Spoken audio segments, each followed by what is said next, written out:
Two separate surveys conducted on corruption in Ghana have issued disparaging remarks about the Ghana Police Service. Well, the first is from the United Nations Office on Drugs and Crime, which says that the service is amongst the three top most corrupt institutions in the country. In fact, details indicate that 53.2% of the bribes paid in 2021 alone, the Ghana Police Service is among the top three in that very report.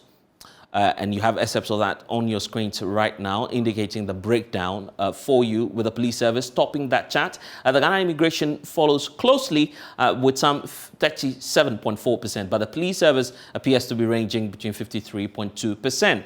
Well, just days after that report, another report is being released, and this time around, it's the Afro Barometer report, which says that some 65% of Ghanaians believe that the foremost law enforcement agency is also perceived to be the most corrupt. Well, the situation will be pointing out shortly is deteriorating, as some 65%, as we're seeing on the screens right now, of Ghanaians believe that the police service is amongst the most corrupt institutions. Next is the Office of the Presidency. We'll deal with that shortly, but if you look at the dynamics as we speak, only 31% of Ghanaians believe there's nothing wrong with the Ghana Police Service in terms of dealing with corruption. And here's the question that was asked the respondents. How many of the following people do you think are involved in corruption, or haven't you heard enough about them to say in terms of corruption? And that's the question that the Center for Democratic Development Ghana has put to the respondents. And out of that tall list, where you have, for instance, the police service, members of parliament, judges, tax officials, electoral commission, you have even MMDCs featuring on that, and also the private media, you find a whooping 65% saying that they believe that the Ghana Police Service is corrupt. Only 31% believe that that's not the case. And so these are the two latest reports pointing to that. But the situation, as we know, is beginning to question that high approval ratings, as we all had, for the Inspector General of Police, Dr. George Akufo-Dampare, who promised to actually change the narrative in the Ghana Police Service. Here's what he had to say at the time it was being commissioned to the office of the IGP. And I want to give you the assurance that working in concert with my colleagues within the police service and outside it, and also getting the support and the backing of the population of the country, we will be able to leave the police service better than we came to find it. So at the end of the day, if we leave the service and we are passing by and we see police people doing an excellent job, we will be proud and tell ourselves without anybody hearing that yes, we also contributed, and as a result of that, we are seeing a different police service. And our vision has been to become a world-class police institution. And Mr. President, we are poised, we are focused in attaining that. We know it is not going to be easy. By my colleagues and I, we have made our mind that even if we are unable to take it to that destination, we, at this time, will position the organization towards that destination such that there will be no turning back. And I know it is doable. So that was the assurance from the IGP. But it appears that the figures that we're having now is not supporting that promise he made to the people of Ghana. Well, we've been on the streets of Accra finding out from many Ghanaians, some of whom are calling for immediate action from the leadership of the Ghana Police Service to fix the problem. Oh, he's good. He's doing his work. He started off very well. I think now he has relaxed. We just need to help them, support them. Obviously, there are a few ones there who are causing those problems, and I think it will do him good to identify them and fish them out. So in terms of corruption, I will rate the police administration 5/10 because they have been ranked as the most corrupt institution in Ghana, and it is clear. We have cameras in the streets, or on the streets, that is monitoring the police, how they should, do their work and all that. And sometimes we still see them taking money from drivers, taxi drivers, choo-choo drivers and all that. And sometimes I feel like, how is this going to stop? Because I believe these cameras should be capturing them so they deal with them directly. When you are caught taking bribe from a citizen, then directly you should be sacked. Dampari is a very nice gentleman. He's a very hard-working man, but with the police institution, I mean, Dampari must take serious actions. Dampari must see to it that things are being done well. So with the police institution, as they have been classified as the most corrupt institution in this country, it will be going on so many years. The reason being, police will be on the road and they will be taking one city behind the scenes, and at times it affects really the passengers. Interesting revelations there, but I guess it's not secrets to you, right? For those of you who are watching, you can also share your experiences with us. But for now, let me bring in Superintendent Peter Lonchini Tobo. He's a Member of Parliament for Wa West. Dr. Adam Bona is a security analyst. Richard Kumado is also the security consultant joining us on this subject. Thank you, gentlemen, for your time. So I guess it's better to start off with Supul. You've been in the service, and you know what exactly the problem is. We're getting to find out much more of the nuances in these latest reports that we're receiving. For instance, the latest from the Afrobarometer. That one deals much more with perception. The promise from the IGP at the time was to change the narrative. Why do you think it's taking such a long time for that to happen? Yes, can you hear me now? Yes, I can. Great. Thank you very much for the opportunity. Let me say good afternoon to our cherished viewers around the world.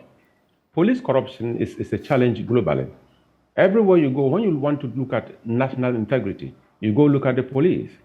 The police is a mirror of society, and the police is actually very representative of every country. So when we talk about police corruption and you don't understand the underpinnings, you might be looking at the mirror instead of the problem. Police mirrors what society is. Police mirrors the integrity of society. Police actually mirrors the corrupt nature or otherwise of society. So when you come to Ghana, that is why it's called the Ghana Police Service. The Ghana Police Service is representative of Ghana. So over the years, when you hear that the police are topping the chart of the Corruption Perception Index, it goes to tell us that this is a very corrupt society that has produced a corrupt police organization. Why bring in the society at this point, particularly when we know it's about an institution? Great. I am telling you that the police service is a mirror of the whole society. So what you find in the police service is representative of what society is made up of. So it is from the society that will recruit the police. Okay? So when you're talking about police corruption and you understand that it is a societal challenge, if you begin to look at the police alone, you know, it's just like having a headache. Probably you have a cut on your leg and it's resulting in headache. So if you continue to concentrate on the headache, you might likely probably develop some complications around the cut. The problem we have in this country is the fact that we don't understand what it means when we say the police are corrupt. What we actually mean when we say the police are corrupt is the fact that the state or the nation Ghana has a police service that is representing it, is reflecting the character of the nation, and they are saying that the country is corrupt. So if you can solve police corruption, you can actually fight corruption in Ghana. That is the bigger picture we should be looking at. But if you think that the police by themselves will be able to fight corruption and become a very unique institution within a very corrupt system, it doesn't work like that. Because this is a national systemic challenge that is affecting the Ghana Police Service. Dr. George Akufu Dampari, fine gentleman, believe in his principles, want to change the narrative. Are we supporting him? Have we stopped influencing the police? Have the police stopped collecting bribes? Why haven't they stopped? Both ways. Why haven't the public stopped influencing police negatively? You know, in this country, the most professional police officer is the one who is termed as very wicked. He doesn't love people. And the most professional police officer, anytime you go anywhere, you will see fingers being pointed at you. The last time you arrested me, I pleaded and I even gave money and you refused. You are a very wicked person. Your brothers are not like that. Your sisters are not like that. And such a person is chastised. But when you find a police officer who is so compromising that he condones and connives with the public, you stop your vehicle and all of a sudden, all you want to do is to give him 5 cedis. And the police officer says, please, I want to check something. Oh, brother, please, I'm begging you. And the whole passenger in the car, all the passengers will descend on that police officer, shouting, why are you like this? Why are you wasting our time? You are not a good police officer. And why is society treating that police officer that way? That particular perception in society that when you are corrupt, you are glorified is a challenge for all of us. And we should look at it as a bigger picture, not zeroing in on the mirror, which is showing that Ghana is actually corrupt by virtue of what the police report is showing. Dr. Bona, you agree with him? I do agree with him. Good afternoon to your viewers and my colleague panelist, Dr. Honorable Lanchene and Richard. I do agree with him perfectly, 100%, because by the nature of my work, I interact a lot with police officers, and so those who know my relationship with the police would sometimes report some issues to me, and sometimes I follow it up, and probably recommend that the person should meet the divisional commander or regional commander or district commander, or it may be even the station officer. And that person gets there and sometimes would go back and attempt to give the police officer money. And the police officer say, no, maybe I'm here to do my work. That person will call me back and say, oh, doctor, I don't think this man will do the work because it's strange. I'm giving him money. He doesn't want to take it. And so then I would say, but why do you want to give him money? He's there to serve you. You don't have to give him money. But you see, like my brother, Honorable Lanchene, said, you know what? We live in a very corrupt society. This has to do with the police, but we live in a very corrupt society. I had a rude awakening many years ago. I just come back to Ghana from Britain. And we needed to visit a chief in Ghana with a team. We got there and were told to bring bottles of schnapps and whatever. And I told them, for what? And they said, well, you don't go to the chief's palace with empty hands. And I said, what has it done for us? We were told if you don't bring them, you are not going to get in.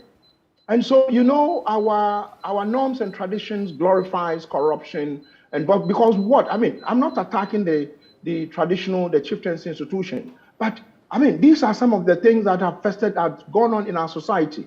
And the police we see today are part of us. They were civilians once upon a time and became police officers today, and they will retire tomorrow if they don't die and they don't resign. And so mine is that, yes, when you see a society that is more corrupt, you are likely to also find a police that would have corrupt element in it. So let's not disaggregate them and say, oh, you see, but my blessed, there's a question, there's something I think the researchers are not doing. They are they've done the quantitative data collection analysis and all that. But the qualitative, I am telling you that in the parliament today that my brother is in, there is an MP in parliament who used to be a minister of state who has collected $400,000 from about 20 contractors. I'm saying it in your network. And these contractors cannot come out to come and say it. This research, if you put these 20 contractors, I am telling you because I'm the vice chairman of the Ghana Chamber of Construction Industry, right, apart from my security work. $400,000 he said was going to give them work. He didn't give it to them. And as we speak, if you put the money together, it's $8 million. $8 million. That's one person and his crooks got this money.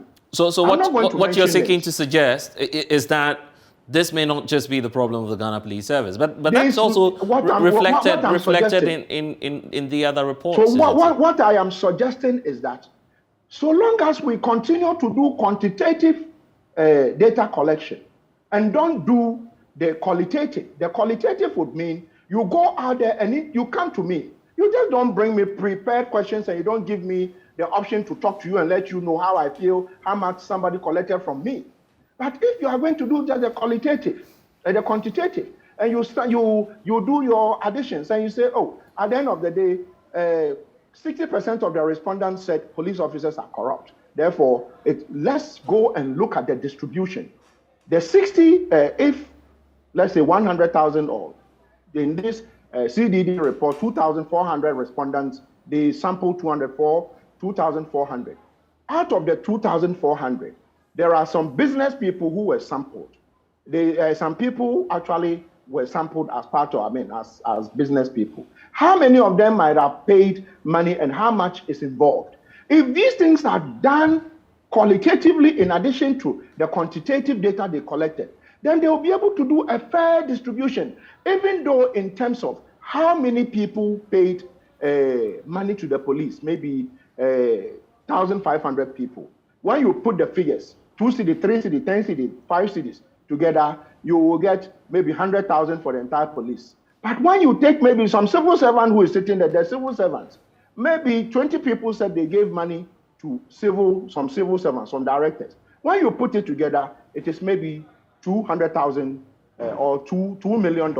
My point is that until such a time that I'm a researcher, until such a time that all of us, we are able to do some of this empirical analysis, we are likely to be beating the side of the drum instead of the top. And I see this issue of the police being beaten. I'm not holding brief for the Ghana police, but I am speaking and I'm telling you that there is a colleague of my brother, Peter Lanchene, who is in parliament. I see how hurt you are about that, but for today. Who has collected money and that person has, so who is to do the point? So mine is that, you see, blessed, the police is an institution that some of us have been calling for, that the more we get the police to be less corrupt, the better our society is going to be. So let's not shy away from that. But whilst talking about that, let's not also shy away from the real problem, because we seem to be moving away from the real problem by some of these research findings. The research is good, what they've done is good, but I think that could have been better if they had added that element of that layer to it. So this is what I can say. But Richard, how come that we're finding, surprisingly, 2 reports indict the same service if it's the case that perhaps something may have gone wrong within the system? Probably the fault may be coming from other institutions. All of these reports we've seen are consistent in saying the public perception about the police is that they're a corrupt institution.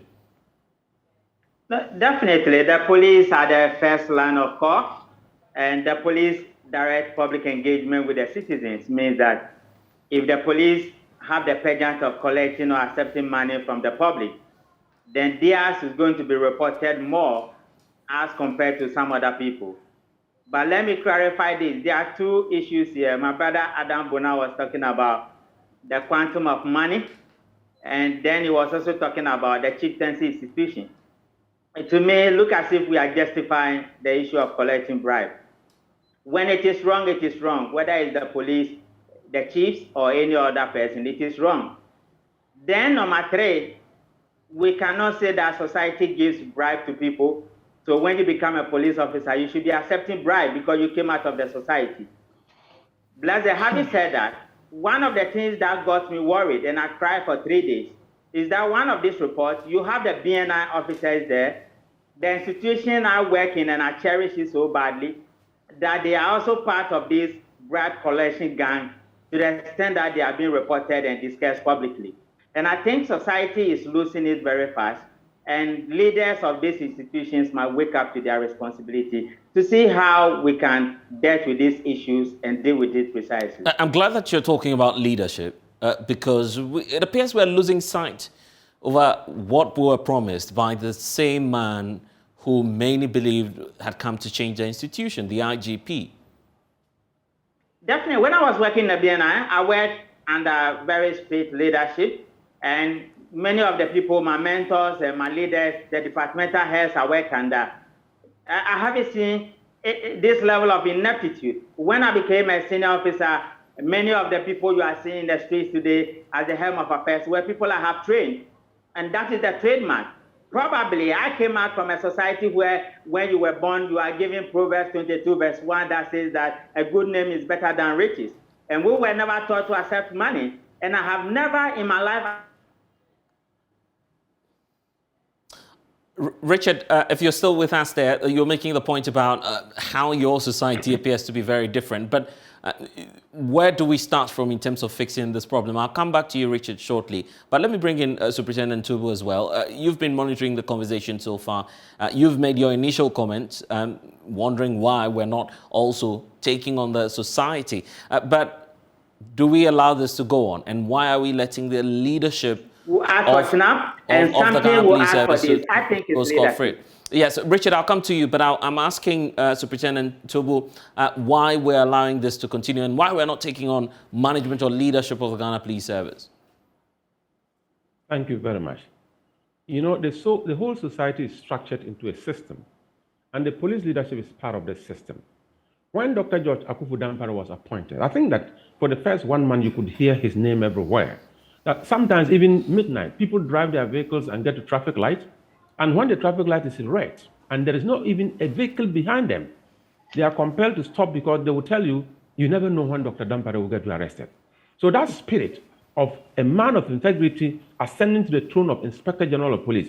He said leadership is influenced, and gradually his demeanor, his posture, the demonstration of his power and will to do what is right was gradually seeping down the spine of everybody in this country. That if you talk about Dr. George Akuffo Dampare, he's a straightforward man, he deals with the law, and he's not going to conform to anything that is untoward. So we require some kind of leadership in the Ghana Police Service. And Dr. George Akuffo Dampare, I will encourage him. The way he started, he shouldn't drop the tempo. Please ensure that all your regional commanders reflect your character. Ensure that all your divisional and district commanders will reflect your character. That when you talk about the Dr. George Akuffo Dampare's administration, who you are, that unitary command, who you are as IGP should transcend in all commanders. So command and control should be enhanced, they should be empowered, and they should be more responsible and accountable. That is the beginning of this whole thing about lifting the Ghana Police Service from a level that has created so much mess. Because many people do not believe that the report is wrong. But let me tell you something. There is a link between visibility and perception. Why are Ghanaians perceiving that the police is the most corrupt institution? Because the police is the most visible institution. It acts as an interface, right? So everybody sees the police. Just right. Change the police and bring any other person in that police environment and let them act for 1 week. You realize that probably the police were even saints. The environment itself is not conducive. And the people, every society must ensure that, you see, when you go into a society that abhors a particular practice, why can't you go to Singapore or somewhere and drop something on the floor and litter it all around? The environment itself intimidates you. You can't do that. Dr. George Akuffo Dampare needs to create an intimidating environment against corruption and need to posture with all his commanders an anti-corruption approach and let everybody under him, if you misbehave, you are dealt with, and let the results be made public. You see, this service inquiry process, or we call the quasi-judicial process of police, where they are taken through some process to ensure that if you are guilty, you are punished. That process should be fast-tracked, results should always be made public, and let other people learn. The problem in the police always topping the chart is the fact that there is a lot of peer influence in this country. Somebody completed university, he is a police officer, senior police officer. Another person probably joined politics, he's a DCE. Another one probably worked with GNA, another one is going with GMPC after 3 years. When you see the level of wealth they've amassed, and you look at their salaries, you ask yourself, this cannot be a salary-related wealth. There is something that is in there that it can only be corruption and nothing else. So gradually, you begin to ask yourself, if I resign today as a man of integrity, serving my country with all my heart and all my soul, will the country ever remember me? And you have a lot of examples of men of integrity who have worked for this country and retired, and the country do not even acknowledge them. Who is encouraged to be able to do the same thing? We have a problem, and it's a national problem. Let's look at it holistically. One, accepting that we are corrupt. That's the baseline. But many say, I mean, you've been in the service. Many say the service is damaged beyond repair. No. The service is not damaged beyond repair. I think that if you support Dr. Akuffo Dampare with the introductory remarks that I saw from him, this service can be turned around. And I think we are all committed to it. Because the point is, there is no alternative. The police remain the police. Their job is to protect life and property, and their mandate is unique. If you don't like the police, you can't have an alternative. We better do something we can do to support the police to be upstanding, so that they'll befit the police that we require. You know, every society, every police organization befits the society from where they come from. So the Ghana Police Service is actually a reflection of the Ghanaian society. If we don't like it, let's collectively agree that we don't like this. And let's agree that since we don't like it, let's change it. And let's support the police. It's a collaborative effort. Civil population, support the police. Police command and control, bring it on board. And I'm sure that in 4 years, we'll see a transformed police organization that will make all of us proud. Doc, let me bring you in at this point. Implications for security. What do you feel that could be? Well, implication for security, my brother Kumado, who worked for the now National Bureau of Investigation, so the NIB, the National Intelligence Bureau, were captured as one of the most corrupt institutions in Ghana. And so when you see something, and you say something, and you have the foremost intelligence institution in this country being captured, and they are supposed to be leading the fight against terrorism by way of picking intel and sharing the intel with uniformed officers, then you know that we are in trouble. So some of us have asked that, you know what, let's probably begin to use what I call, especially for the police and some of the armed, agencies, the officers, armed officers. Let's begin to provide them body cameras. Body cameras would help them to be more transparent. Some time ago, we were told officers are going to begin to use, what do you call it, body cameras. But it looks like some number of body cameras came in, but that was not significant enough. And also punitive measures. If you are caught probably collecting bribe, the giver and the taker should be seen to be punished. And I have talked about our laws. Good laws are usually not broken. Bad laws are disrespected. And in this country, the laws we have in this country, most of them don't work. You take a simple road traffic offense. I'm stopped by a police officer who says I ran through traffic. The police officer doesn't have the option of issuing me a sport fine. And so that police officer, if he thinks that I'm a serial offender, he would have to take my vehicle to he has the discretion of taking my vehicle to his station and tell me to appear at the court, or he will tell me to go and appear in court. It means that I'm likely to spend the next 48 hours going and coming out of court. And you know what? The court is likely to fine me 600 Ghana cedis. Whereas if a sport fine, the police officer is holding a digital device, that he scans it, I've jumped traffic, 100 Ghana cedis there and there, it's recorded, the money is gone. If I did that 5 times, maybe I lose some points on my license. My premium for insurance goes up. I'm likely to lose my license maybe at the end of the year. I would learn. The police officer also knows that because he's wearing a body camera, chances are that the body camera is being beamed to a central location. And so somebody is watching him. Big Brother is watching him. But unfortunately, we don't have all these systems. We don't have to reinvent the wheel. If you go to other countries, I have said it repeatedly, most countries like us have turned their police into a cash cow. You break the law in terms of simple misdemeanor, instead of going to lock you up, you don't park well, fine. You go, you are doing 100 on a 50-mile lane, fine.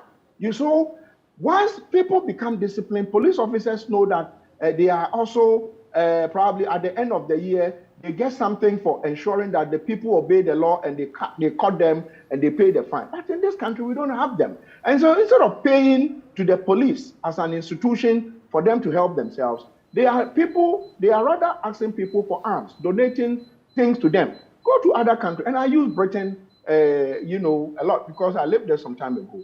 Because for them, some time ago, I think 2015-16, they made about £1 billion out of simple road traffic offenses. We are here, 2 cities, 5 cities, 10 cities, ends up in police officers' pockets. If we were to make this thing work in a manner that they won't waste my time, they catch me, they give me a producer a ticket to go and pay, or I pay there and there. If I don't pay, a warrant will be issued in my name and I'll be arrested at a later date. Then society will be disciplined, police officers will be disciplined. But we haven't put in this training and refresher training. And the fact that due diligence in recruitment is something some of us have spoken about. People go into the Ghana Police Service believing that they have to make money. And my brother Peter, Honorable Lanchene, knows that police officers are paid in this country more than teachers. You finish SSS today, you end up in the Ghana Police Service. Okay? SSS, you cannot go and teach. You have to be a people teacher. You'll be paid on 300 or 400. A police officer who finishes training today from the police depot gets about more than maybe 1,500. In fact, I was about bringing that up. Yes. The issue about the pay, the salary, and how that could be. The pay is good. The pay is. Are you sure about that? Oh yes, I'm telling you that. What I'm saying, comparatively, you finish SSS. Excuse me to say, you ended up with some maybe B's or C's. You ended up at the police college as a constable. You finish. And you are posted to your station, you are paid 1,500, you are given accommodation and other allowances, you are paid better than a teacher who went to do diploma or degree, and you'll still go out there and take 1 city, 2 cities. You have no reason to do that. So what I'm saying is that let's put in more measures and make sure that when you take it, you are caught and punished. But until we do some of the things I'm saying, it's going to be difficult. Richard, let me take your thoughts on the issue about the salary of police officers. That could be a factor accounting for this, isn't it? Yeah, motivation is important, and Dampari has a unique opportunity to motivate his men. Police salary has been a major issue. You remember when we started with a single span, they were the first people who were put on it. Recently, there has been some agitation. Military officers had a salary increase managed the police. As society or as a nation, let's look at the welfare of the security agencies and let's begin to do something about it, because we cannot dispute the fact that low levels of motivation, low levels of welfare can also become a pull or a push factor for which some people will be engaged in some of these things we are talking about. But then again, they don't have the right to do that because they are unique people serving in the Secret Service, which I have done. We are the elite, and society depends on us. The state depends on us. It's an elite organization. And I remember when we were going, we're just about 4,000 people who start the process. After 3 years, they pick only 5 of us. And we cannot use salary as a decoy or as an excuse to be collecting bribes. So I agree with the point that, yes, as a nation, governments must look at salaries of law enforcement agencies. Not long ago, I did a social survey, and I asked security officers, why do you collect bribes? And they said, Richard, you say you want to become the president. Look at the way politicians are behaving. They point their figures to the politicians. The politicians are so much work, and they don't have anything to show for. But that shouldn't be a yardstick. That made me worry, and that made me laugh. So I have always been planning that anytime I'll see my big brother Toby in person, I'll ask him that question because he is having the two sides before some of us. Yes. But to buttress the point my brother Toby made and Bona made, I think society as a whole, we have a problem on our hand when you have the Secret Service collecting bribes, and we are also duly influencing law enforcement officers to have our way. It is not right, and it has to be condemned from both sides. Okay, I'll give a minute each to all of you, starting with Superintendent Tobu on this. Where do we go from here, and how do we conclusively tackle this problem? Thank you very much. Ghana must understand that time is money. So when you write a letter to the minister, it takes about 2 weeks and you can't even hear anything from the minister. It takes about 6 months and you can't hear anything from the minister. And there's an opportunity for you to pay and see the minister today. That is just an example. You will get that done. You have a case in court and it's go and come for 6 months. The result is not coming. And somebody says, if you influence the system, you get results quickly. You go influence the system and you get the results. The fact is, when you pay and you are safe, when you pay and you get results, everybody will be motivated to pay. You call it bribe, you call it corruption, whatever it is, we want results. Please, let's reduce the human factor in dealing with professional work, and that will actually help us. And that is why this digitization process is something that all of us must support. It began by President John Dramani Mahama with laying of the fiber optic bone for this country. With digitization, with technology, corruption is, of course, going to reduce. Until then, let's stay in a culture that is very corrupt. Let's accept it or refuse it. My regards to my brother Adam Bona, and my colleague who also has the security experience. Probably behind the scene we'll meet and talk deep. The Ashanti man will say, "Hi, who can't feel all the big deal." Anyway, but you have a caution for your servicemen. You've been in the police service. Any words for them? What I want to tell them, anything you do publicly that is a specter that embarrasses the institution, you are bringing the institution of the Ghana Police Service you are dragging the name of the police service into disrepute. And I expect the IG to continue to act hard and make sure that we weed out all the bad nuts in the system, because an organization with about 40,000 people, even if 100 of them are bad, the organization will be deemed bad. Nobody talks about the 3,900 or the 39,900. That is it. Bad news sells quickly. But there are a lot of very good police officers, very particularly at the top, who will not condone and connive with corruption or bribery. Let's encourage them to be able to stand firm, and let's not disappoint them or discourage them, because we need them to be able to be good influencers in the system. Dr. Bonham? Well, what I can say is that I think by and large, we now have a more responsive police administration. Usually people are uninformed. Is the reason why sometimes they end up paying bribes. If you are not sure, I'm sure, you can always speak to a senior police officer. I'm sure the moment people begin to go, beyond the bribe, those who are asking bribe, and begin to talk to, senior officers, they are, bribe taking among police officers will come down. I deal with all of them. I give you an example of an officer today. I called the divisional commander for airport, one of the commanders at airport, and I reported an officer who seemed to be attempting to take money from unsuspecting, drivers. And he said he was going to ensure that the guy was recalled back to the station. So I think we should all take it upon ourselves to do that. But the police actually represent all of us, and I would say we should continue to have a lot of belief in them, because you deal with the police by choice. And so as far as the law says, we must deal with them depending on where we find ourselves. Okay, we need to go. It is not a choice. We don't have a choice. Right.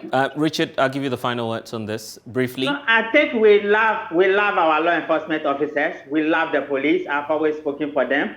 I will plead with my uncle Dan Parry that the fire shouldn't die. I think the fire is dying now. We might serve him a bit of a ginger and lemon tea for the fire to come up. Then again, we want him to lead, and leadership is everything. We want him to lead. And let's also say that attitudinal change is what we need in this country. Other than that, we are losing the fight. It might come to hurt us one day. Dr. Adam Bonah, Richard Kumado, and Superintendent Tubu, thank you so much.